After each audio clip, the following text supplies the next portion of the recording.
హరే కృష్ణ. ఈరోజు యొక్క అంశం, మనం చర్చించుకునే అంశం పేరు దురదృష్టాన్ని అదృష్టంగా మార్చుకోవడం.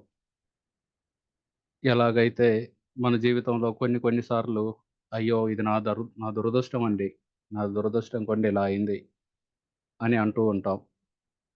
ఆహ్, అటువంటి కొన్ని సందర్భాలొస్తాయి. ఒక్కోసారి ఒక అబ్బాయి వాళ్ళ నాన్నకి ఇద్దరు పిల్లలు. వాళ్ళ నాన్నకి వాళ్ళ అమ్మంటే ఇష్టం ఉండదు. కానీ సవతి తల్లంటే ఇష్టం. సో, ఆ అబ్బాయి అనుకోవచ్చు, నా దురదృష్టం కాకపోతే ఈ తల్లి కడుపులో ఎందుకు పుట్టాను? అదే వేరే తల్లి కడుపులో పుట్టినట్లయితే నాన్న ప్రేమ దొరికుండేది నాకు అని బాధపడే అవకాశం ఉంది. లేకపోతే ఎవరైనా ఏదైనా కంపెనీలో ఉద్యోగం చేశారు. సంవత్సరాల తరబడి ఉద్యోగం చేసిన తర్వాత చివరికి ఆ కంపెనీ ఓనరే తిట్టి బయటకు పో అని తిట్టారనుకోండి. బయటకి నెట్టేసాడనుకోండి. అది ఎంత దురదృష్టం. సో, ఈ విధంగా ఆహ్, ఎన్నో విధాలుగా, లేకపోతే గురువుగారు ఏదో సేవ జెప్పారు. ఆ సేవ జేస్తున్నాం చక్కగా. ఏదో అనుకోకుండా తప్పు జరిగింది. అది కావాలని చేయలేదు. కానీ గురువుగారు దానికి శాపం బెట్టారు. ఎంత దురదృష్టం అది. ఆయన జెప్పిన పనే జేస్తున్నాను. ఆ సేవ చేసే సమయంలో పొరపాటు జరిగింది. ఆ పొరపాటుకి గురువే అంత శాపం బెడితే దాన్ని ఆహ్, దురదృష్టంగా స్వీకరిస్తామన్నమాట. కానీ మనం కొంచెం జాగ్రత్తగా ఉంటే అటువంటి దురదృష్టాలను గూడా మనం అదృష్టంగా మార్చుకోవచ్చు. దాని గురించే ఈరోజు యొక్క టాపిక్కు. ఈ క్లాస్‌కి వెళ్ళబోయే ముందు మీరందరూ కొన్ని ఉదాహరణలివ్వండి. ఏ సందర్భాల్లో మనం ఇది నా దురదృష్టం, నా దురదృష్టం అనుకుంటాం? లేకపోతే ఎవరైనా సరే. అంటే మనకు విపరీతంగా దుఃఖాలు, కష్టాలు వచ్చినప్పుడు అనుకుంటాం ప్రభుజీ. కానీ ఆ! అది కర్మలు తగ్గుతున్నాయని మనం భావించము. అదే మనం అదృష్టంగా కూడా భావించాలి. ఆ! చాలా మంచి పాయింట్ జెప్పారు మన మాధవి గారు. మనకి కష్టాలొచ్చినప్పుడు మనం అనుకుంటాం అనమాట, దురదృష్టం, దురదృష్టం అని. కానీ దాన్ని ఇంకో విధంగా గూడా చూడొచ్చు. నేను పాపకర్మలు జేశాను. ఆ పాపకర్మలు తగ్గిపోతున్నాయి దీనివల్ల అని. ఓకే. ఇంకెవరైనా? ప్రభుజీ ఆరోగ్యం బాగా లేకున్నా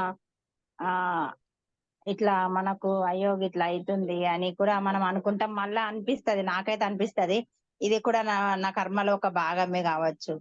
ఇవి అన్నీ వస్తున్నాయని. నేనైతే అట్లా అనుకుంటా ప్రభుజీ. హ్మ్. కరెక్ట్. హ్మ్. మన ఇంట్లో గాని, ఇంట్లో వాళ్ళకి గాని హెల్త్ సరిగా లేకపోతే చాలా హ్మ్. బాధగా ఉంటుంది. అయ్యో! మనం కళ్ళ ముందే వాళ్ళు హ్మ్. బాధపడుతుంటే మనకు ఆ వ్యాధి వచ్చినా అంత బాధుండదు. కానీ మనం మన పిల్లలకు కావాల్సిన వస్తే వాళ్ళకొస్తే ఇంకా ఎంతో బాధ. హ్మ్. ఇది ఎంత దురదృష్టం అని అనుకుంటాం. ఓకే. అది ఇంకెవరైనా చాలా సరే. దురదృష్టం ప్రభుజీ. నిజంగా. ప్రభుజీ ఒక క్వెషన్ అడగాలండి. అడగండండి. మనము మనకేమన్నా బాడీలో పెయిన్స్ ఉంటే అవి కర్మఫలం అంటారు. అది కరెక్టేనా? అవునండి. ఆహ్, మా కర్మ 2 రకాలుంటుంది. ప్రారబ్ధ కర్మము, అప్రారబ్ధ కర్మం అని. ప్రారబ్ధ కర్మం అంటే అంటే మనం ఎన్నో కోట్ల జన్మలెత్తాం ఇప్పటికి. ఆ కోట్ల జన్మల్లో మనం కొన్ని పుణ్యాలు జేశాం, కొన్ని పాపాలు జేశాం. వాటి ప్రతిఫలాలు వస్తూ ఉంటాయి. అవన్నీ ఒకే జన్మలో రావన్నమాట. ఎక్కువ పెద్ద ఈ గోధుమ పిండి కలిపారు చపాతీలు చేసుకుందామని. అంతా ఒక చపాతీగా జెయ్యరు మీరు. చిన్న చిన్న ఉండలు జేస్తారు. ఒక ఉండ జేసి, ఆ ఉండని రుద్ది, అట్లా ఒక్కొక్క ఉండ ఒక్కో జీవితానికిస్తారనమాట. ఈ జీవితానికిచ్చిన దాన్ని ప్రారబ్ధ కర్మ అంటారు. ముందు ముందు జీవితాల్లో అనుభవించేదాన్ని, అదింకా రాలేదు. దాన్ని అప్రారబ్ధ కర్మ అంటారు. సో, ఈ ప్రారబ్ధ కర్మ మనకి ఆహ్, హెల్ ఆరోగ్యం సరిగా ఉండకపోవటం గానీ, లేకపోతే పేద కుటుంబంలో పుట్టటం గానీ, లేకపోతే అందవిహీనంగా పుట్టటం, కోర్టు కేసులని, ఇట్లా రకరకాలుగా వచ్చే బాధలు ప్లస్ సంతోషం గూడా కర్మే. మనకి పుణ్యకర్మల ద్వారా సంతోషం వస్తుంది. పాపకర్మల ద్వారా బాధలొస్తాయి. సో, అది కర్మ ఫలితమండి. ప్రభుజీ నేను చెప్పండి. మూడు రకాలుగా అని నేను అట్లా విన్న ప్రభుజీ, అది ఎంతవరకు నిజమో తెలియదు. ఉమ్, అగమ్య కర్మలు అని, సంచిత కర్మలు అని, ప్రారబ్ధ కర్మలు అని. ఉమ్. అదే సంచిత కర్మలు అంటే ఆ పెద్ద మనం చెప్పాను కదా, ఉదాహరణ గోధుమ పిండి, ఆ మొత్తం కర్మను కలిపి సంచిత కర్మ అంటారు. ఆ, ప్రారబ్ధ కర్మలు అంటే ఈ జీవితంలో అనుభవించేవి. ఉమ్, మీరు ఆగమ కర్మలన్నీ వాడారు కదా, దాన్ని మామూలుగా అప్రారబ్ధ కర్మ, ఓకే. ముందు ముందు వచ్చేవి, అవి ఇంకా రాలేదు. సరే. గురుగారు ఒక క్వశ్చన్ నేను అడుగుతాను. చెప్పండి. ఇప్పుడు మనము ఎవరైనా అది నిజమో అబద్ధమో మనం ఇంకొకరిని దూషిస్తాం కదా, ఆ దూషిస్తాం, అది నిజం ఉండొచ్చు అబద్ధం ఉండొచ్చు, కరెక్ట్? ఉమ్. వాళ్ళు చేసిన పాపాలైనా అది నిజమో అబద్ధమో, కానీ వాళ్ళవి మనకు వస్తాయి, ఆ కర్మలు అనేవి మనకు వస్తాయా? నేను అడగాలనుకున్నది. ఆ, వాళ్ళని మనం దూషిస్తాం కదా, ఉమ్. వాళ్ళు నిజం ఉండని అబద్ధం ఉండు, వాళ్ళు చేసిన పాపాలు మనం తీసుకుంటున్నట్టు వాళ్ళేమో వాళ్ళ చేసిన పాపాలన్నీ పోయి మనకు వస్తాయి. అది విన్నా, నేను చదివాను కూడా.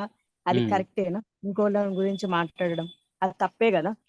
అది అది నిజం తప్పే గాని అండి. అబద్ధం గాని అస్సలు ఎవరి గురించి మాట్లాడొద్దు. కరెక్ట్. శాస్త్రాల్లో ఉందండి అది.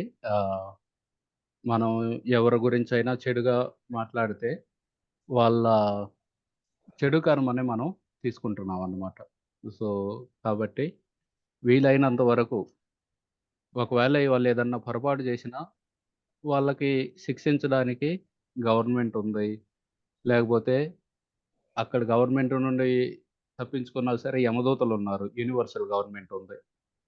సో, వాళ్ళు చూసుకుంటారు. మనకు సంబంధించింది కాదది. సో, కాబట్టి మనకి నిజంగా వాళ్ళకి మేలు చేయాలనుంటే వాళ్ళకి ఎవరైతే ఆహ్, నచ్చజెప్పగలుగుతారో అటువంటి వాళ్ళకెళ్ళి చెప్పాలి గానీ, వాళ్ళని దూషించడం అనేది చాలా తప్పు. కాబట్టి మనం ముఖ్యంగా వైష్ణవులతోటి ఇంకా చాలా జాగ్రత్తగుండాలి. వైష్ణవులను దూషిస్తే అదే బయట వాళ్ళని దూషిస్తే అది పాపం అయిద్ది. పాపమై పాపకర్మలొస్తాయి. అదే వైష్ణవులను దూషిస్తే అది అపరాధం అవుతుంది. అపరాధం అయితే మనకి భగవంతుడి మీద శ్రద్ధ అనేది తగ్గిపోతుంది. కాబట్టి చాలా చాలా జాగ్రత్తగుండాలి.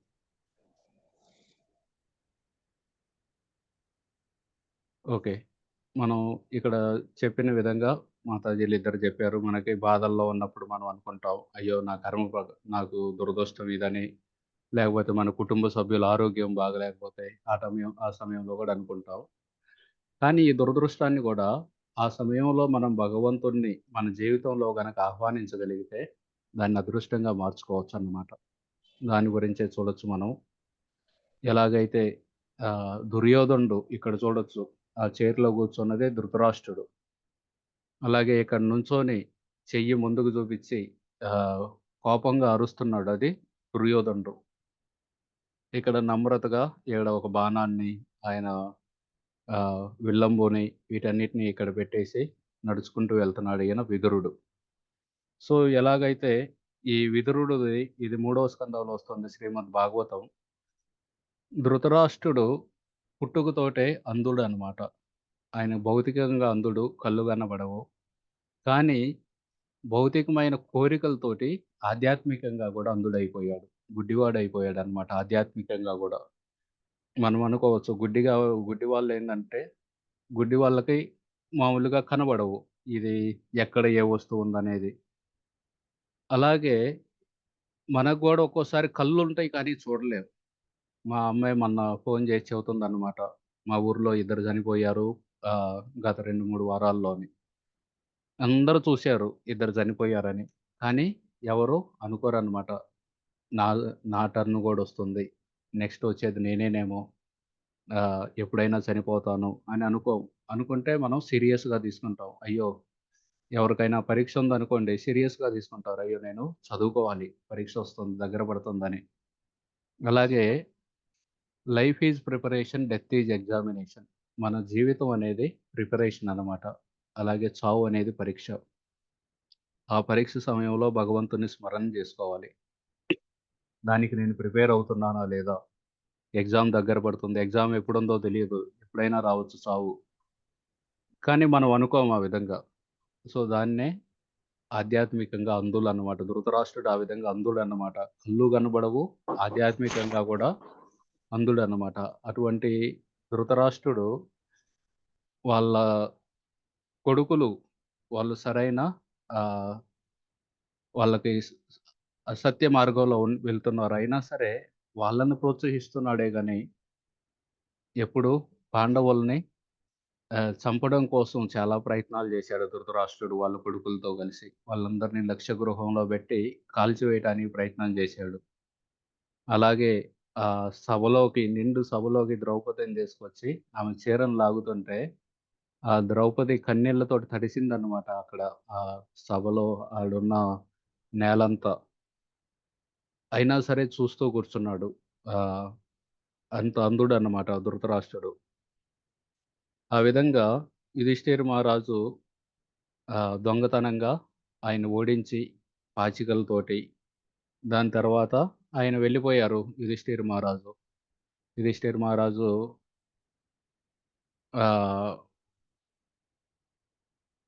ఆహ్, సునంద గారు మీరు ఏదన్నా ప్రశ్న అడుగుతున్నారా? ఇందాకట మెసేజ్ అది. ఒక క్వశ్చన్ అడగాలనుకుంటున్నా. చెప్పండండి. మనము మన తలరాతను ఎవరు తప్పించలేరు అంటారు కదా! నేను హ్మ్. బుక్స్‌లో చదివాను. నామజపము, లేకపోతే గుడిలకు వెళ్తే నామజపం జేయడము, దేవుని సంకీర్తన, పాటలు ఇట్లా సత్సంగాలకు వెళ్తే మన తలరాత కొంతవరకైనా మార్చుకోవచ్చు. అంటే ఏనుగంత అయ్యేది చీమతోని తీసేస్తారు అని అంటారు కదా! అది కరెక్టేనా? చాలా కరెక్టు. ఈ కర్మ అనేది సృష్టించిందెవరు? ఇది భౌతిక నియమాలన్నమాట ఇవన్నీ. భగవంతుడి యొక్క సృష్టి. మయాధ్యక్షేణ ప్రకృతి సూయతే సా చరాచరం హేతునానేన కౌంతేయ జగత్ విపరివర్తతే. ఈ భౌతిక సృష్టిలో కొన్ని నియమాలున్నాయి. ఎవరైనా ఒక పాపం చేస్తే దానికి పాప ప్రతిఫలం వస్తుంది. పుణ్యం చేస్తే పుణ్య ప్రతిఫలం వస్తుంది. కానీ ఈ భౌతిక సృష్టి కూడా చివరికి మయాధ్యక్షేణ ప్రకృతి. భగవంతుడి యొక్క అధ్యక్షతలో ఆయన సూపర్విజన్‌లో నడుస్తుంది. భగవంతుడు కావాలనుకుంటే ఎప్పుడైనా తీసేయొచ్చు. ఆయన దేవతలు తీసేయలేరు. దేవతలు ఇంద్రుడు, చంద్రుడు వాళ్ళని అడిగామనుకోండి, వాళ్ళు నీ దగ్గర ఎంత కర్ముందో దానికి ప్రతిఫలం ఇస్తారు. నువ్వు ఈ విధంగా అనుభవించు ఇట్లా. వాళ్ళు కర్మలో ఇన్వాల్వ్ కాలేరు. మనం గనక వాళ్ళని ప్రార్థిస్తే, ఓహ్! నువ్వు ఇంకో కొంచెం పుణ్యకర్మ చేశాం దానికి వాళ్ళిస్తారు. కానీ భగవంతుడిని గనక పూజిస్తే మనం ఈ విధంగా ఆయన మీరు చెప్పినట్లు ఏనుగులంతది చీమలా వస్తుంది. మనకి కూరగాయలు కోస్తూ చెయ్యి తెగిందనుకోండి, అయ్యో! చెయ్యి హ్మ్. తెగిందేందనుకోవచ్చు. భగవంతుడికి నైవేద్యం చేస్తున్నాను. అయినా సరే చెయ్యి తెగింది. యాక్చువల్‌గా మన చెయ్యి పోవాల్సింది. మొత్తం చెయ్యే కట్ అవ్వాల్సిందే. కానీ ఆ! కొంచెం కట్ అయిందంతే. సో, కొంచెం మాత్రమే ఇస్తాడు భగవంతుడు. థాంక్ యూ అండి. సో, ఆ విధంగా ఈ ధృతరాష్ట్రుడు ఆహ్, యుధిష్ఠిర మహారాజుని వీళ్ళని జూదంలో దొంగతనంగా ఓడించి, వాళ్ళ రాజ్యమంతా తీసేసుకొని, వాళ్ళని వనవాసానికి పంపి, 12 సంవత్సరాలు వాళ్ళు వనవాసానికెళ్ళి, ఒక సంవత్సరం అరణ్యవాసం ఉండి, తిరిగొచ్చి, మా రాజ్యం మాకివ్వండంటే, ఇవ్వడానికి సిద్ధంగా లేరన్నమాట. చివరికి యుధిష్ఠిర మహారాజు బతిమిలాడాడు. మేము క్షత్రియులమి. మాకు ఏదో ఒకటి రాజ్యపాలన లేకపోతే మేమెలా బతకగలుగుతాం?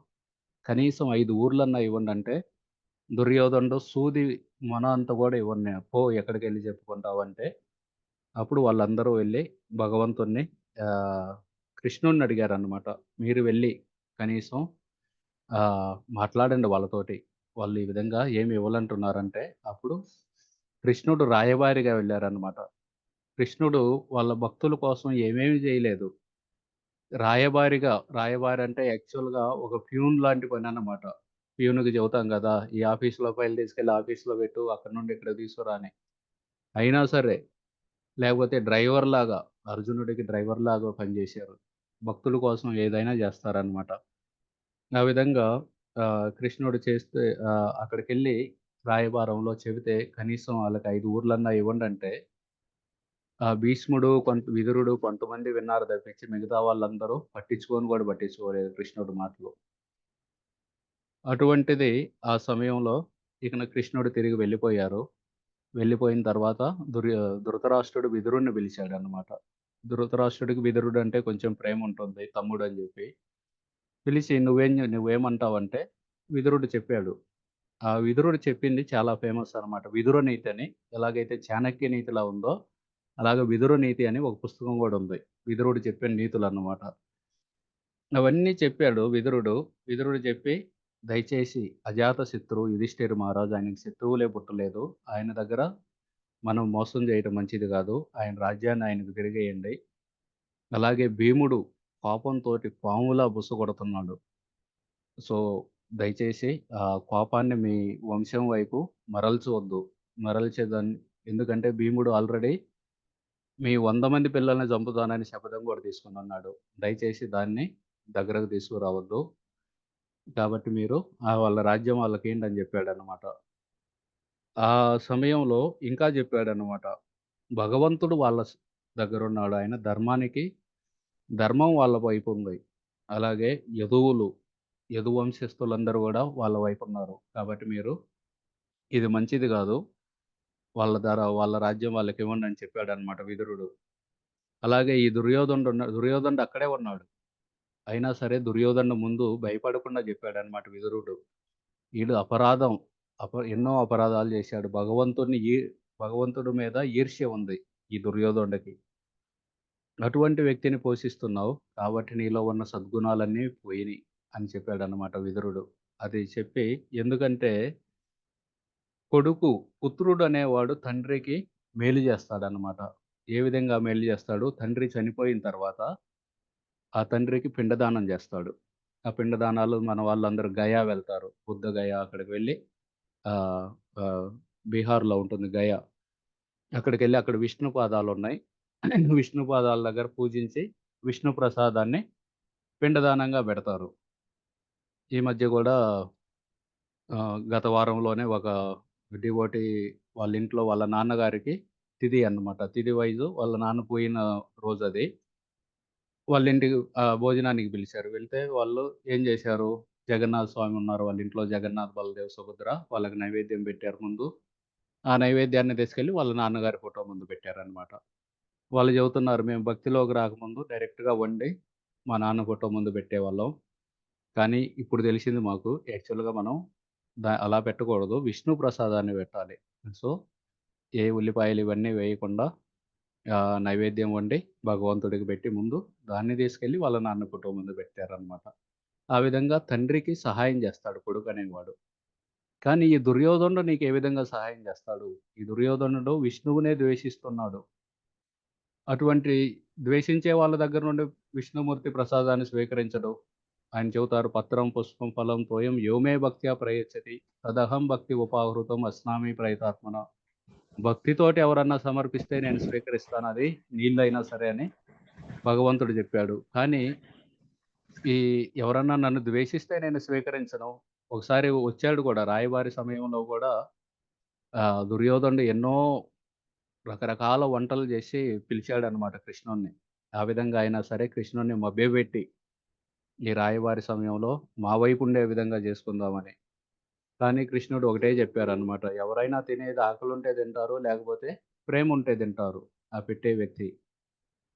నీకు ప్రేమ లేదు, నాకు ఆకలి లేదు. నేనెందుకు తినాలని చెప్పి ఆయన విదురుడి ఇంటికెళ్ళి ఆ విదురాని అరటికాయలు తీసి ఆ లోపల ఉన్న పండుని డస్ట్‌బిన్‌లో ఏసి ఆ తొక్కన ఆయనకిస్తుంటే అయన్నీ తిన్నాడనమాట. ఎందుకంటే ప్రేమతో ఇచ్చింది కాబట్టి. కానీ ఈ దుర్యోధనుడికి ప్రేమ లేదు. ద్వేషిస్తున్నాడు భగవంతుడిని. ఆ దుర్యోధనుడు పెట్టే తిండిని నైవేద్యాన్ని భగవంతుడు స్వీకరించడు. అటువంటప్పుడు నీకెలా పిండదానం జేస్తాడు ఈ దుర్యోధనుడు? పిండదానం అంటే విష్ణు ప్రసాదాన్ని పెట్టాలి. విష్ణుమూర్తి ఈ దుర్యోధనుడు పెట్టేది స్వీకరించడు. కాబట్టి ఇటువంటి దుర్యోధనుడిని నువ్వు వెంటనే రాజ్యం నుండి బయటకు పంపించు. దానివల్ల నీ వంశానికి మేలు జరుగుతుందని విదురుడు చెప్పాడనమాట. చెప్పగానే దుర్యోధనుడు ఒక్కసారిగా రగిలిపోయాడనమాట. రగిలిపోయి కోపంతోటి కళ్ళు ఎర్రగా చేసుకొని, ఇంకా అసలెవరు చెప్పారు ఈ దాసీపుత్రుడిని ఇక్కడికి రమ్మని? ఈయన ఉంపుడు గత్తెకి పుట్టినోడు. ఇక్కడెందుకొచ్చాడు అసలని జెప్పి పెద్దగా అరిసి, "నువ్వు వెంటనే ఇక్కడి నుండి ఎళ్ళిపో. ఇంకాసేపు ఎక్కువుంటే ఇక్కడ నీ ప్రాణాలు గూడా తీస్తాను. నీకు కేవలం ప్రాణాలొక్కటే మిగిలేది." ఆ విధంగా జెప్పాడనమాట. ఆ విధంగా అనగానే విదురుడు ఒక రకంగా జూస్తే దురదృష్టం. ఇన్ని సంవత్సరాలు ఆ సింహాసనానికి సేవ చేస్తే చివరికి మిగిలిందేంది ప్రాణాలన్నమాట. ఆ ప్రాణాలు దక్కిపెట్టుకొని వెంటనే ఇక్కడి నుండి వెళ్ళిపో అని అది అనుకోవచ్చు మనం. మామూలుగా ఏదైనా కంపెనీలో పనిచేస్తే వాళ్ళు చివరికి ఒక అభినందన సభ పెడతారు. ఈయన ఇన్నాళ్ళు ఇంత పని చేశారు. ఈ విధంగా మన కంపెనీకి సహాయం చేశాడు. పెన్షన్ ఇస్తారు. ఈ విధంగా ఉంటుంది. కానీ ఇన్ని సంవత్సరాలు సేవ చేసినాక చివరికి ఏం మిగిలింది విదురుడికి? అవమానం అన్నమాట. దాసీపుత్రుడు, ఉంపుడు గత్తె పుత్రుడు ఈ విధంగా అని చెప్పి బయటకు పో. నీకు ప్రాణాలొకటే ఇచ్చేది అని చెప్పాడన్నమాట. అయినా సరే విదురుడు దాన్ని దురదృష్టాన్ని అదృష్టంగా మార్చుకున్నాడన్నమాట. ఆయన వెంటనే ఆహ్,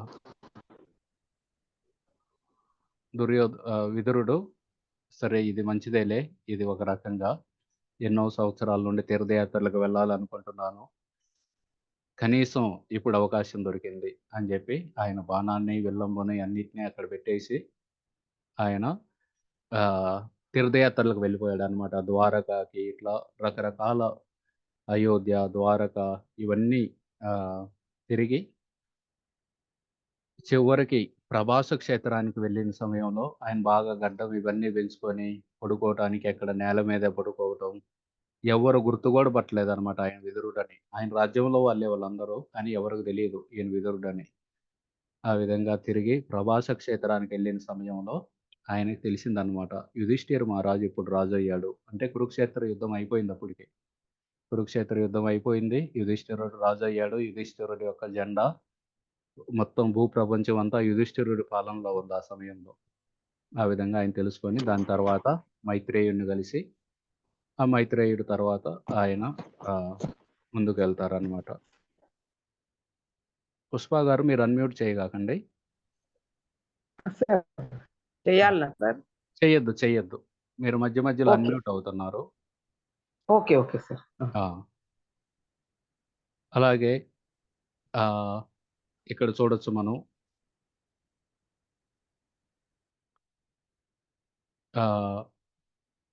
సవతి తల్లి దెవర దు ధ్రువుడు కూడా అదే పరిస్థితి. ఒక రకంగా చూస్తే దురదృష్టం. ఎందుకంటే వాళ్ళ అమ్మ అంటే వాళ్ళ నాన్నకి ఇష్టం ఉండదు. వాళ్ళ అమ్మని ఒక పని మనిషిలా చూస్తున్నాడు. అటువంటి ఇంట్లో అటువంటి తల్లికి పుట్టడం ఒక రకంగా చూస్తే దురదృష్టం అనుకోవచ్చు. ఆయన వెళ్ళి వాళ్ళ నాన్న ఒడిలో కూర్చుందామంటే వాళ్ళ నాన్న కనీసం ఒళ్ళోకి కూడా తీసుకోలేదన్నమాట. హరే కృష్ణ. పుష్ప గారు మీరు అన్‌మ్యూట్ అయ్యారు. అవునా? దాన్ని టచ్ చేయగాకండి మీరు. ఓకే. Okay sir.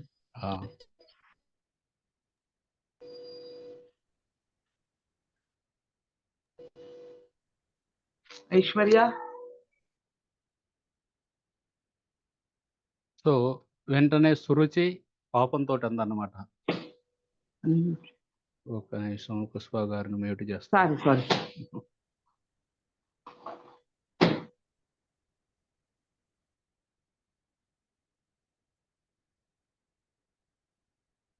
సో, ఒక్కసారిగా ఆ సురుచి నీకు ఎంత ధైర్యం? నువ్వసలా మీ నాన్న ఒడిలో కూర్చొనే అదృష్టం నీకు లేదు. నీకు గనక నిజంగా మీ నాన్న కడుపులో ఒడిలో కూర్చోవాలంటే నువ్వొచ్చి నా కడుపులో జన్మ తీసుకోవాలి. ఒక రకంగా అవమానం అన్నమాట. వెంటనే ధ్రువుడు అవమానంతోటి పరిగెత్తుకుంటూ వాళ్ళ అమ్మ దగ్గరికెళ్ళాడన్నమాట. బుసగొడుతూ, పాములా బుసగొడుతూ. వాళ్ళ అమ్మ చెప్పిందన్నమాట, "నిజమే నాయనా మీ నాన్నకి నేనంటే ఇష్టం ఉండదు. ఇది నీ దురదృష్టం. కాకపోతే ఈ దురదృష్టాన్ని నువ్వు అదృష్టంగా మార్చుకోవచ్చు. నేను ఒక చిన్న తల్లిని ఎంత ప్రేమ చూయించగలను నీకు. కానీ భగవంతుడు 10,00,000 మంది తల్లులు ఎంత ప్రేమ చూయించగలడో అంత ప్రేమ చూయించగలడు. కాబట్టి ఆయన శరణం తీసుకో నాయనా నువ్వెళ్ళి. తప్పకుండా నీకు ఆయన మీ తాత బ్రహ్మదేవుడు ఆయన ఈ సృష్టినంతా సృష్టించగల శక్తి ఆ భగవంతుడి నుండే వచ్చింది. నువ్వెళ్ళి ఆయన శరణం తీసుకో అని చెప్పిందన్నమాట సురుచి. సునీతి. అది వినగానే ఆ విధంగా దురదృష్టం ఆయనకి అదృష్టంగా మారిందన్నమాట. వెంటనే ధ్రువుడు అడవి దారిన వెళ్ళిపోయాడన్నమాట. 5 సంవత్సరాల పిల్లవాడు. కానీ భగవంతుడికి తెలుసన్నమాట. ఈ పిల్లవాడు నా కోసం వస్తున్నాడు. ఎప్పుడైతే మనం సీరియస్‌గా భక్తి జేయాలి అని ప్రయత్నిస్తుంటే, భగవంతుడే గురువుని మన దగ్గరకు పంపిస్తాడన్నమాట. ఎలాగైతే ఇక్కడ నారదముని ఎక్కడో ఉన్నారు. ధ్రువుడు ఎక్కడో ఉన్నారు. కానీ నారదముని ప్రేరేపించారు. "నువ్వెళ్లి ధ్రువుడిని కలువని." ఆ విధంగా భగవంతుడి ద్వారా మనకి గురువుగారు కలుస్తారు. అలాగే ఆ గురువుగారి ద్వారా మనకి భగవంతుడు దొరుకుతారు. ఈ నారదముని మంత్రం ఇస్తారిప్పుడు. ఆ మంత్రం ద్వారా ధ్రువుడికి భగవంతుడిని కలిసి. ఈ విధంగా భగవంతుడి ద్వారా గురువు దొరుకుతారు. గురువు ద్వారా భగవంతుడు దొరుకుతారు. కానీ నారదముని టెస్ట్ చేశారనమాట. ఈ పిల్లవాడు నిజంగా ఆహ్, ఈ సీరియస్‌గా ఉన్నాడా? లేడా? అని నువ్వు 5 సంవత్సరాల పిల్లవాడివి నీకెందుకయ్యా ఇయన్నీ? వెళ్లి హాయిగా ఆటలాడుకో. తర్వాత పెద్దయినాక ఎప్పుడన్నా చేసుకుందువు గాని ఈ తపస్సులు ఇవన్నీ అంటే, ధ్రువుడు ఒకటే చెప్పాడనమాట. మీ సూచనలు నా హృదయంలో నిలవడం లేదు. దయచేసి అలాంటి మార్గం ఏదన్నా ఉంటే చెప్పండండి అంటే, అప్పుడు నారదముని చెబుతారనమాట. నువ్వు మధువనం వెళ్ళు. అక్కడ యమునాలో రోజు స్నానం చేసి, రోజు ఓం నమో భగవతే వాసుదేవాయ ఈ మంత్రాన్ని జపించంటే, ఆ విధంగా ధ్రువుడు రోజు వెళ్ళి 6 నెలల పాటు తీవ్రమైన తపస్సు చేసి భగవంతుడిని సందర్శించాడనమాట. ఈ విధంగా ఆ దురదృష్టం అనేది అదృష్టంగా మారింది. ఈ ధ్రువుడి విషయంలో గూడా. దురదృష్టమైన జన్మ. వాళ్ళ తల్లిని పని మనిషిలా చూస్తున్నాడు నాన్న. కానీ ఆ దురదృష్టం అనేది ఆయనకి అదృష్టంలా మారింది. ఎందుకంటే ఆయన జీవితంలోకి భగవంతుడొచ్చాడు గాబట్టి. అలాగే విదురుడు గూడా దురదృష్టం అంత పని జేసి, అంత జేసి చివరికి మిగిలిందేంది? అవమానం. కానీ దాన్ని ఆయన తీర్థయాత్రలకెళ్ళి అదృష్టంగా మార్చుకున్నాడు. అలాగే మనం ఎవరినైనా అడిగామనుకోండి, మీకు మంచి కొడుకు గావాలా? లేదా చెడ్డ కొడుకు గావాలా? అని. ఎవరైనా చెప్పేదొకటే. మంచి కొడుకు గావాలండి. మంచి కొడుకు. ఒకవేళ కొడుకుకి చెడు అలవాట్లు ఇలాంటియి ఉన్నా గాని, ఆ తల్లిదండ్రుల బాధ గాదు. ఎలాగైతే అంగమహారాజు యొక్క బాధ. అంగమహారాజు ఆహ్, సునీత అనే ఆమెని పెళ్లి చేసుకున్నాడు. సునీత మృత్యువు యొక్క కూతురు. ఆ మృత్యువు యొక్క పుత్రికని పెళ్లి చేసుకున్నాడు అంగమహారాజు. ఆయన యజ్ఞం చేస్తుంటే దేవతలెవరూ రాలేదన్నమాట. ఆ యజ్ఞంలో మనం వేసేవి ఓం ఇంద్రాయ స్వాహ అంటే ఇంద్రుడొచ్చి తీసుకొనెళ్తారు. ఇప్పుడు గూడా ఇంతకుముందు కాలాల్లో వాళ్ళు డైరెక్ట్‌గా వచ్చేవాళ్ళు. వాళ్ళు అందరూ చూడొచ్చు గూడా. ఈ దేవతలొచ్చి తీసుకొనెళ్ళడం. ఈ కలియుగంలో అగ్నిదేవుడు తీసుకెళ్ళి వాళ్ళకిస్తారు. ఎవరిది వాళ్ళకి డోర్ డెలివరీ చేస్తారు. ఆహ్, కానీ వేరే యుగాల్లో వాళ్ళని చూడొచ్చు. సామాన్యులు గూడా చూసేవాళ్ళు. దేవతలొచ్చి తీసుకోవటం అవన్నీ. అయితే ఈ అంగమహారాజు చేసిన యజ్ఞంలో దేవతలెవరు రాలేదన్నమాట. వాళ్ళందరికీ అంగమహారాజుకి బాధ కలిగింది. ఏంది దేవతలెవరు రావట్లేదు యజ్ఞం చేస్తుందంటే, నేనేమన్నా పాపం చేశానా అంటే, ఆ సాధువులందరూ చెబుతారన్నమాట. ఆ యజ్ఞం చేసే ఋత్వికులు వాళ్ళు చెబుతారు, "మీరు ఈ జన్మలో ఏం పాపం చేయలేదండి. కానీ గత జన్మలో ఒక పాపం చేశారు. దానివల్ల దేవతలు రావట్లేదు. మీరు విష్ణుమూర్తిని పూజించండి. దాని ద్వారా మీ పాపం తొలగిపోతుందంటే" ఆయన ఆ విధంగా పూజిస్తారు. దాని తర్వాత ఇంకో యజ్ఞం చేస్తారు. దాని ద్వారా సునీతకి ఒక పుత్రుడు పుడతాడనమాట. ఆయనే వీణ. పుట్టుకతోటే విపరీతమైన హింసాత్మకుడనమాట. ఆయనతో వాళ్ళ కుటుంబంలో ఎవరైతే సేవకులున్నారో వాళ్ళ పిల్లల్ని కొట్టడం, లేకపోతే వీధిలో ఉన్న జంతువులను చంపడం, ఆయనతో ఆడుకునే పిల్లల్ని చంపడం, ఈ విధంగా చేస్తూ ఉంటే వాళ్ళ తల్లిదండ్రులిద్దరూ ఎంతో బాధపడ్డారనమాట. దురదృష్టం. ఆ దురదృష్టం గాబట్టి ఇలాంటి కొడుకు పుట్టాడు. చెప్పినా వినడు. అలాగని జెప్పి మంచి మార్గంలో లేడు. ఆ విధంగా ఆ దురదృష్టం అని వాళ్ళు ప్రయత్నించి చివరికి అంగమహారాజు రాత్రికి రాత్రే వెళ్ళిపోయాడనమాట. రాజ్యం నుండి వెళ్ళిపోయి ఆయన అడవుల్లోకెళ్ళి ఆయన జీవితాన్ని పరిపూర్ణత జేసుకున్నాడు. సో, ఒక రకంగా దురదృష్టం అది అటువంటి కొడుకు పుట్టటం. కానీ దాన్ని గూడా ఆయన అదృష్టంలా మార్చుకున్నాడనమాట అంగమహారాజు. ఆహ్, దానివల్ల ఆయనకి ఆహ్, ఈ రాజ్యాన్ని వదిలెళ్ళి సమయం దొరికింది. దాన్ని ఉపయోగించుకొని భక్తి మార్గం చేసుకొని దాన్ని అదృష్టంగా మార్చుకున్నారు. అలాగే పృషద్రుడు అని 9వ స్కందంలో వస్తుంది భాగవతంలో. ఆయన వైవస్వత మనువు కుమారుడు. వైవస్వత మనువుకి 10 మంది పిల్లలున్నారు. ఇక్ష్వాకు వంశంలోనే రామచంద్రుడు వచ్చారు. అలాగే ఇంకొక అబ్బాయి పృషద్రుడు. ఈయనకి గురువుగారు వశిష్ఠుడు గోసేవ చేయమని చెప్పారనమాట.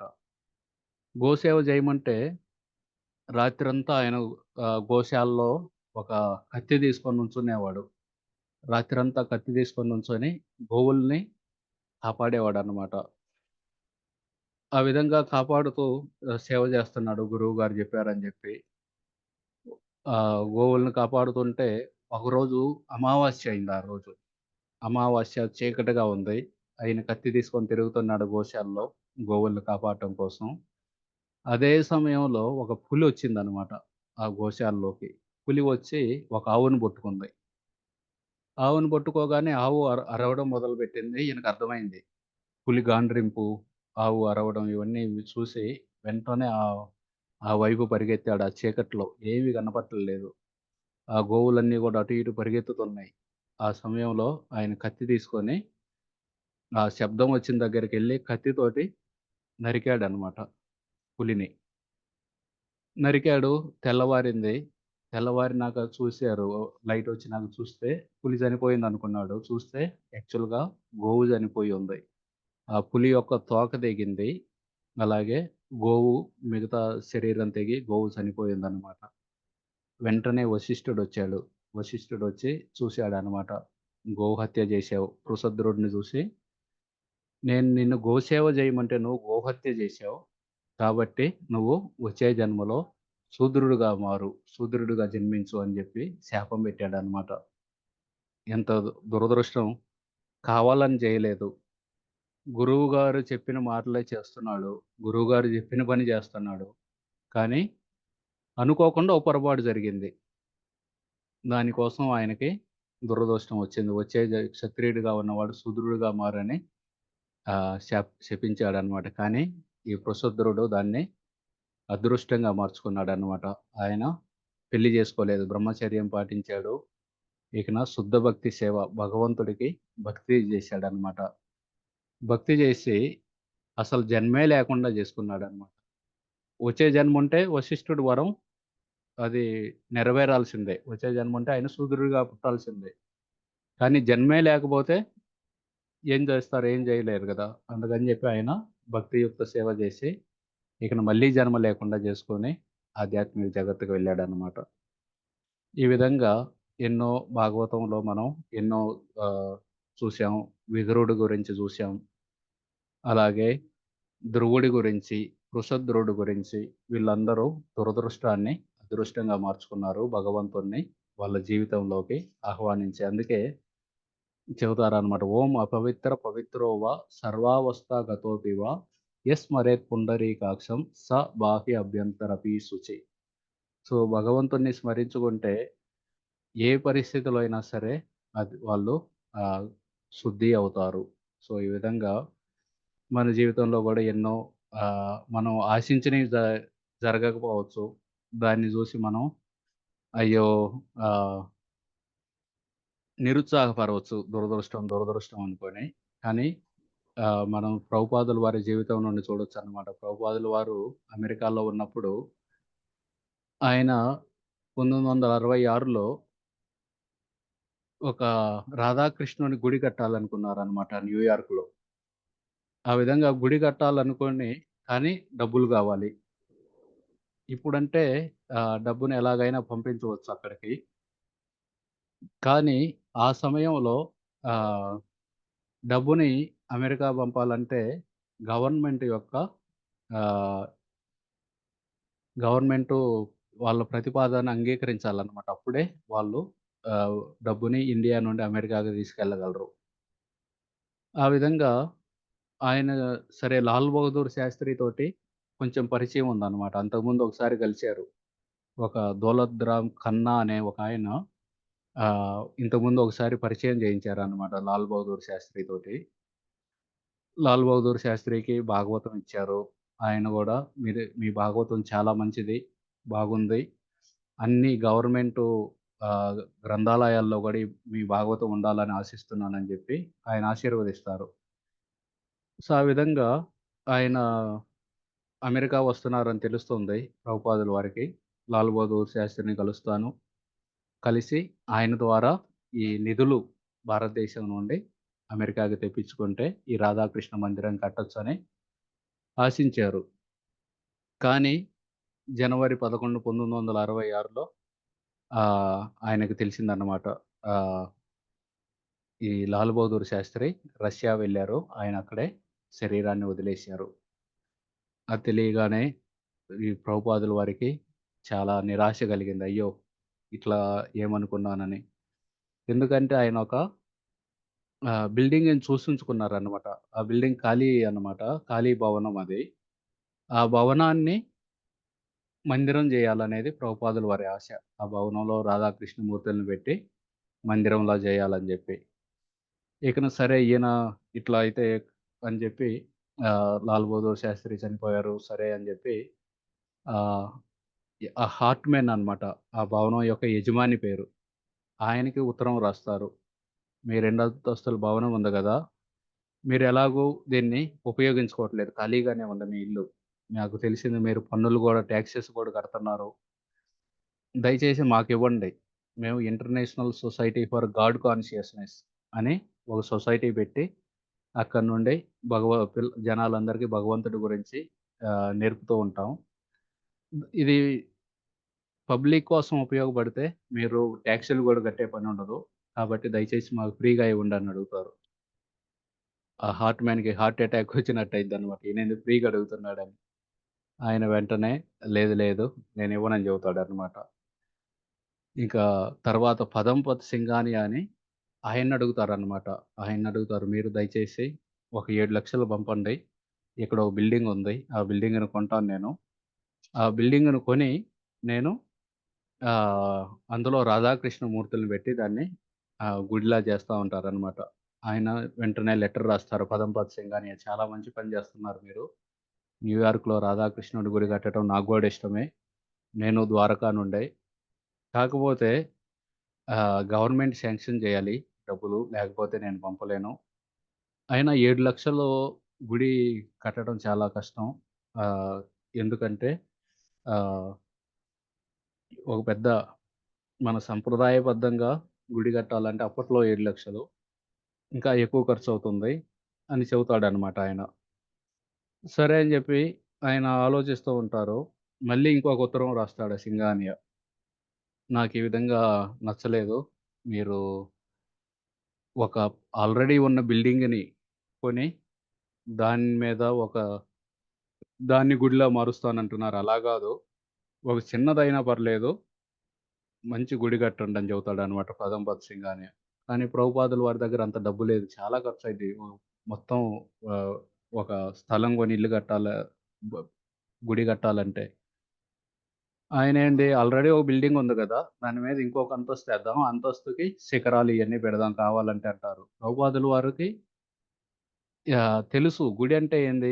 ఎక్కడ భగవంతుడి గురించి చర్చిస్తే అదే గుడి. అంతేగాని శిఖరాలు పెట్టుకొని అవి పెట్టుకుంటే గుడి కాదది. సో, ప్రభుపాదుల వారు ఆ విధంగా ఎక్కడైతే భగవన్నామ కీర్తన అయిద్దో, ఎక్కడైతే భగవంతుడి గురించి జపిస్తారో, భగవంతుడి గురించి చర్చిస్తారో అదే గుడి. కానీ పదంపత్ సింగ్ అట్లా గాదు. లేదు లేదు. మనం శిఖరాలు ఇవన్నీ గోపురాలు అన్నీ ఉండాలి అని చెబుతున్నాడనమాట. దీన్నే నియమాగ్రహ అంటారు. నియమాగ్రహం అంటే నియమాలను పాటిస్తాం. కానీ పాటించి దాని ఉద్దేశ్యం ఏందనేది తెలుసుకోవాలనమాట. సో, ఆ విధంగా ప్రభుపాదుల వారికి చివరికి మళ్ళీ ఇంకో ఉత్తరం రాస్తారు ప్రభుపాదుల వారు. దయచేసి డబ్బులు పంపండంటే, పదంపత్ సింఘానియా వాళ్ళ సెక్రటరీ ద్వారా రాపిస్తారు. ఈశ్వర్ అయ్యర్ అని. ఈశ్వర్ అయ్యర్ రాస్తారనమాట. సింఘానియా గారికిప్పుడు మందిరం కట్టే ఉద్దేశ్యం లేదు. తర్వాత ఎప్పుడైనా చూస్తారని. ఆ విధంగా నిరుత్సాహం రావాల్సిందది. తర్వాత వాళ్ళ గురువుగారి శిష్యులున్నారు. సన్యాసులు చాలామంది. వాళ్ళందరికి ఉత్తరాలు రాస్తూ ఉంటారనమాట. దయచేసి ఈ సింఘానియా డబ్బులిస్తానన్నారు. మీరెళ్లి గవర్నమెంట్‌ని అడగండి. గవర్నమెంట్ శాంక్షన్ చేస్తే ప్రెసిడెంట్ రాధాకృష్ణన్ ఎళ్లి కలవండి ఎవరో ఒకరు. ఆయన రిలీజ్ చేస్తే శాంక్షన్ చేస్తే ఆ డబ్బులొస్తాయి. ఆ డబ్బులొస్తే మన సరస్వతి ఠాగూరు అన్ని దేశాల్లో గూడా మన గుడులు కావాలన్నారు. అది జరుగుతుంది. దయచేసి సహాయం చేయండంటే వాళ్ళెవరు ఆహ్, తిరిగి ఉత్తరాలు రాయరన్నమాట. అదే సమయంలో ప్రభుపాదుల వారు యూనివర్సల్ బుక్ హౌస్ అని ఒకటుంటుంది బాంబేలో. వాళ్ళకి వాళ్ళ ప్రభుపాదుల వారి భాగవతం అంతా ఈళ్ళే అనమాట. అన్ని దేశంలో అందరికి పంపేది. ప్రభుపాదుల వారు ఆళ్ళకి చెబుతారనమాట. నేనిక్కడ గుడి కడుతున్నాను అమెరికాలో. నాకు రావడానికి కొంత టైం పడుతుంది. మీరే మొత్తం నా పుస్తకాలన్నిటిని భారతదేశం అంతా పంచండి. అన్ని కాలేజీల్లోకి, అన్ని యూనివర్సిటీల్లోకి మీరు వాటిని తీసుకెళ్ళాలి ఈ విధంగా అని రాస్తారు ఉత్తరం. వాళ్ళు తిరిగి రాస్తారనమాట. చూడండండి మీవి మతానికి సంబంధించిన పుస్తకాలు చాలా తక్కువ మందికే వీటి మీద ఇంట్రెస్ట్ ఉంది. మేము ప్రయత్నించాం నాగ్‌పూర్‌లో, అహ్మదాబాద్‌లో, పూనాలో వీటిని బాంబే కాకుండా మిగతా నగరాల్లో గూడా వీటిని ఎలాగో ఒకలాగా జనాలు తీసుకునే విధంగా ప్రయత్నించాం. కానీ ఎవరు తీసుకోవటం లేదు. వాళ్ళ 3 నగరాల్లో ఉన్న పుస్తకాలన్నీ మళ్ళీ తిరిగొచ్చినియి అని చెబుతారనమాట. ప్రభుపాదుల వారు అనుకుంటారనమాట. చూడండి ధర్మభూమిలో ధర్మానికి ఎటువంటి శ్రద్ధ లేదు జనాలకి అని చాలా బాధపడతారనమాట. ఇప్పుడు దాకా కేవలం 6 సెట్లే అమ్మాం. దానికి రూ. 172 వచ్చినియి. వాటిని మీకిస్తామని రాస్తారనమాట వాళ్ళ ఉత్తరం. ఇకను సరే అని జెప్పి లాల్ బహదూర్ శాస్త్రి చనిపోయినాక ఇందిరాగాంధీ ప్రధానమంత్రి అయింది. ఇందిరాగాంధీకి ఉత్తరం రాస్తారనమాట. దయచేసి నాకు సహాయం జేయండి. ఆహ్, గా భారతదేశం నుండి కొంత డబ్బు రానుంది. మీరు గనక శాంక్షన్ జేస్తే అది అమెరికాకొస్తుంది. మేమిక్కడ ఆహ్, రాధాకృష్ణుల మందిరం కట్టాలనుకుంటున్నామంటే, ఆమె సెక్రటరీ రాస్తారు ఎల్‌కే గా అని. ఆయన చాలా మంచి పని జేస్తున్నారు మీరు. రాధాకృష్ణులు మన సనాతన ధర్మాన్ని వేరే దేశాలకు తీసుకెళ్తున్నారు. భగవద్గీత, భాగవతం వీటి గురించి వేరే దేశాల్లో చెబుతున్నారు. చాలా మంచి పని. మీరు చేస్తూ ఉండండి. కానీ మేము ప్రస్తుతం ఉన్న ఈ పరిస్థితుల్లో ఈ డబ్బుని పంపటానికి కుదరదని చెప్పడానికి చింతిస్తున్నాము అని ఒక ఉత్తరం రాస్తారనమాట. మళ్ళీ వీళ్ళకి రాస్తారు. ఆహ్, వాళ్ళ గురువుగారి శిష్యులున్నారు గదా! వాళ్ళకి రాస్తారు. దయచేసి మీరు రాధాకృష్ణన్‌ని గెలవండని. అయినా సరే ఆయనకి ఎవరు ఒక ఆహ్, ఉత్తరం తిరిగి రాదనమాట. ఆయన మళ్ళీ రాస్తారనమాట.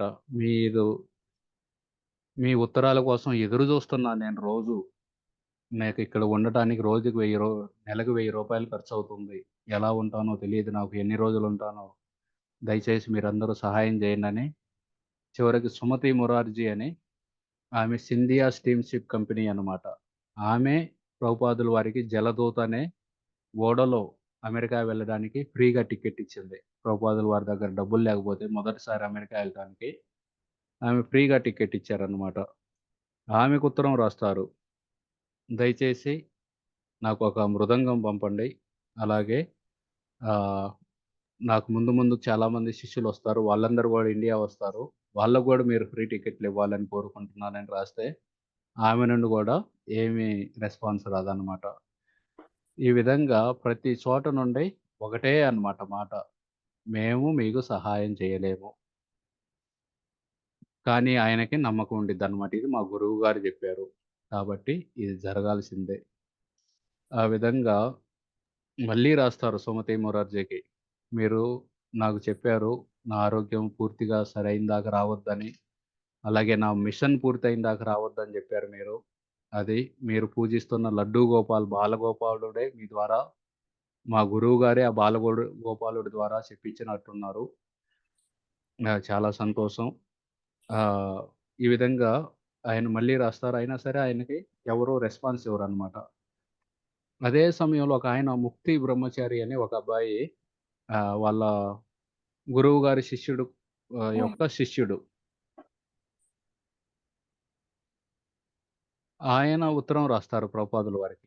"మీరు అమెరికాలో ఉన్నారు గదా! దయచేసి నేను గూడా అమెరికా వచ్చి మీకు సహాయం జేస్తానని." ప్రభుపాదుల వారు చెబుతారనమాట. "తప్పకుండా నువ్వు రా. మనం ఇద్దరం కలిసి ప్రచారం చేద్దాం ఇక్కడికి.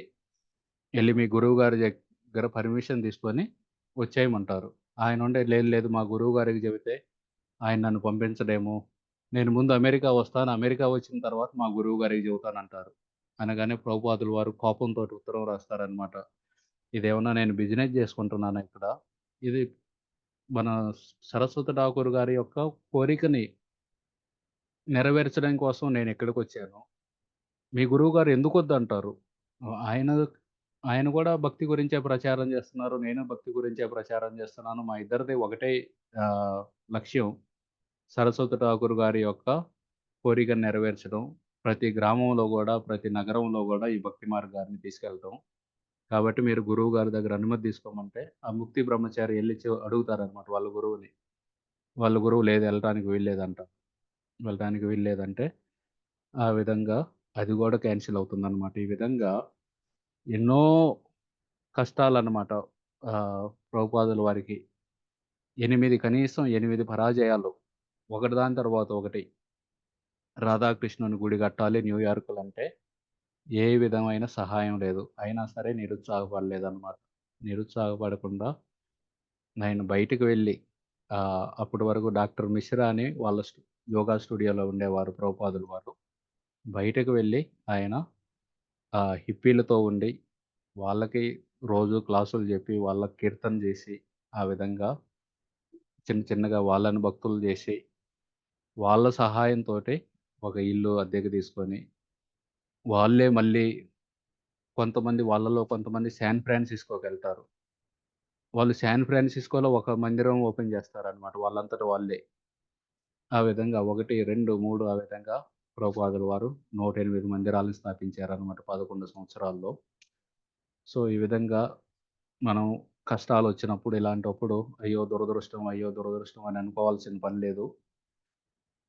భగవంతుడు ఇందాక మనకి సునంద గారు చెప్పినట్లు భక్తి చేసే వాళ్ళకి భగవంతుడు ఒక ఏనుగంత రావాల్సింది చీమంతా ఇస్తారు. కర్మను కూడా చాలా వరకు తొలగిస్తారు. ఒక్కోసారి ఆయనకి భగవంతుడికి కొంత ఆలోచనలు గూడా ఉంటాయి. ఎలాగైతే విదురుడికి ఆ దుర్యోధను ద్వారా వచ్చి చెప్పాడనమాట. నీకు ఇది సరైన టైం నువ్వు తీర్థయాత్రలకెళ్ళటానికి. అలాగే అంగమహారాజుకు గూడా ఒక చెడు కొడుకునిచ్చి నువ్వు ఇదే మంచి సమయం వెళ్లి భక్తి చేసుకో. ఈ విధంగా కొన్ని సార్లు మనకర్థం గాదు. కానీ భగవంతుడికి తెలుసు ఆయన ప్లాన్ ఏంటో. మనం ఈ విధంగా దురదృష్టాలు ఇవి అని బాధపడాల్సిన పని లేదు. జీవితంలో వస్తూ ఉంటాయి ఆటుపోట్లు. అయినా సరే ఈ తత్తేను కంపా సుసమీక్షమానో భుంజాన ఏవాత్మ కృతం విపాకం. బ్రహ్మదేవుడు చెబుతారనమాట. ఎవరైతే ఈ బాధలు ఇవన్నీ వచ్చినప్పుడు ఇవంతా నా యొక్క సొంత కర్మ. నేను చేసిన పాపాల వల్లే నేను బాధపడుతున్నానని చెప్పి, ఆ పరిస్థితిలో గూడా వాళ్ళ హృదయం ద్వారా, వాళ్ళ మాటల ద్వారా, వాళ్ళ శరీరం ద్వారా భగవంతుడిని ఎవరైతే నమస్కరిస్తారో, వాళ్ళు ఆధ్యాత్మిక జగత్తుకు వారసులు ఆహ్, అని చెబుతారనమాట. ఆ విధంగా మనం గూడా ఈ జపం జేయటం, శాస్త్రాలు చదవటం, ఇవన్నీ ఏకాదశి ఉండటం, ఇవన్నీ చేస్తూ ఉందాం. భగవంతుడికి తెలుసు ఏది మంచిదో, ఏది చెడో. ఆయనే మనల్ని సరైన మార్గంలో నడుపుతూ ఉంటారు. దదామి బుద్ధి యోగంతం. ఆయనే మనకి ఆహ్, బుద్ధిని ఇస్తారనమాట. ఏ విధంగా మనం ఆయన్ని చేరుకోవాలనేది.